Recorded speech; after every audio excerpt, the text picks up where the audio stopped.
Illum qegħdin hawnhekk sena wara u nista' ngħidilkom 3 affarijiet. Id-dejn naqqasnieh bin-nofs, l-ekonomija irdupjat fit-tkabbir tagħha u l-kontijiet ħannaqsuhom dan ix-xahar. Kien b'dan il-mod li l-ħadd filgħodu l-Prim Ministru Joseph Muscat iddiskriva l-ftehim bejn l-Ena Malta u l-kumpanija tal-Gvern Ċiniż fil-qasam tal-enerġija. Il-Prim Ministru stqar li permezz ta' dan il-ftehim, il-Gvern se jnaqqas anke d-dejn fuq il-Power Station ta' Dellimara, dejn li jmur lura l-1990. Għall-ewwel darba pajjiżna se jkun f'pożizzjoni li jesporta l-enerġija.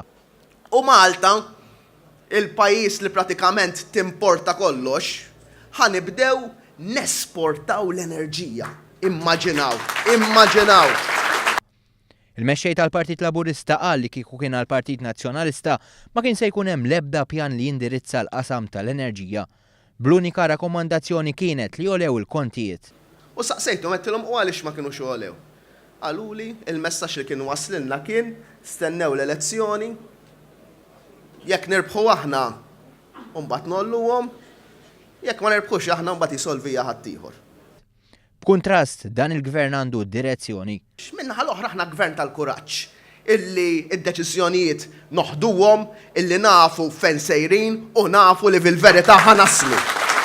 Il-Prim Ministru tkellem ukoll dwar il-kwalità tal-ħajja tal-ħaddiema u issa li min se jabbuża mill-impjegati se jkun hemm il-konsegwenzi. U t-twissija tiegħi lil dawk il-ftit għax il-maġġoranza tal-employers huma nies tal-affarijiet tagħhom m'għandhom bżonn dawn l-affarijiet. Huma l-istess serba minn nies dawn li għamlu. Naf li qed jaraw kif iduru magħha. Idduru kemm idduru sensibulkom tarfkom. Il-Prim Ministru tkellem ukoll dwar l-elezzjonijiet tal-Parlament Ewropew u qal li l-Partit Laburista se jippreżenta l-aqwa tim ta' kandidati għall-Parlament Ewropew. U għandna din l-isfida.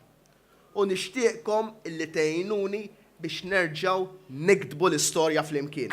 U nikdbu l-istorja flimkien billi nkunu l-ewwel partit, l-ewwel moviment fil-gvern illi nirbħu maġġoranza ta' voti fl-elezzjoni tal-Parlament Ewropew li ġej.